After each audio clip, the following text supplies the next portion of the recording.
when you listen to Republicans, they're going to tell you that all of this, the entire deficit problem is because of entitlements are out of control. When you listen to the Democrats, they're going to tell you the entire deficit problem is because tax rates on the wealthy are not high enough. The fact of the matter is that both of those things, while marginally true, okay, and have some truth to them, from a dollars and cents standpoint, don't do a damn thing for the deficit. Essentially, they take it from 1.23 trillion, maybe down, if both sides got exactly what they wanted, okay, maybe take it down to 900 billion. Still a pretty big size deficit. The problem is that the deficit, the $1 trillion deficit, is really a function of economic growth, and really poor economic growth. And if we can't get the economy growing back, growing again at 3.5% annual GDP growth on average, like we had in the 90s, we're not going to solve this deficit problem. You cannot tax or cut spending enough to really deal with this. I'll give you a simple example. Suppose that Obama got just what he wanted, i.e. no spending cuts, got tax increases on the rich, got essentially 85 to maybe $100 billion of tax increases on the wealthy.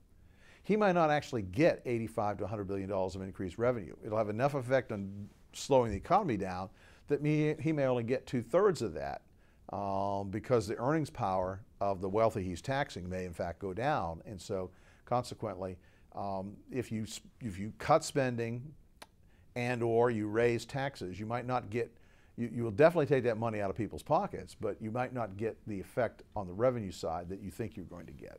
So the only way to get revenue growing again and get government spending down, because of all the programs like food stamps and unemployment insurance, et cetera, get fewer people on those programs. The only way to do that is to get the economy growing at 3.5% and start growing jobs again and get that unemployment rate down and get the labor force participation rate back up to get all those discouraged workers back in the producing side of the economy with jobs. And that's the real crux of the problem.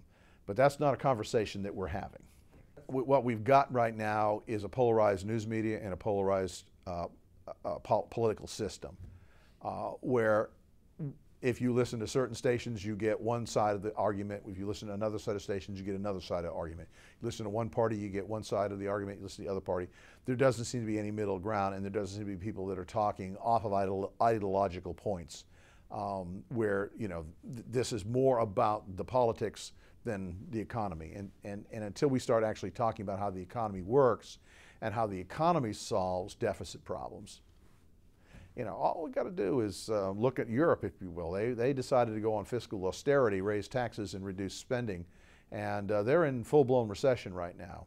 And while they're projecting that the economy will be flat in 2013 in Europe, I don't believe that for a minute. I think they're going to be in recession in 2013 as well.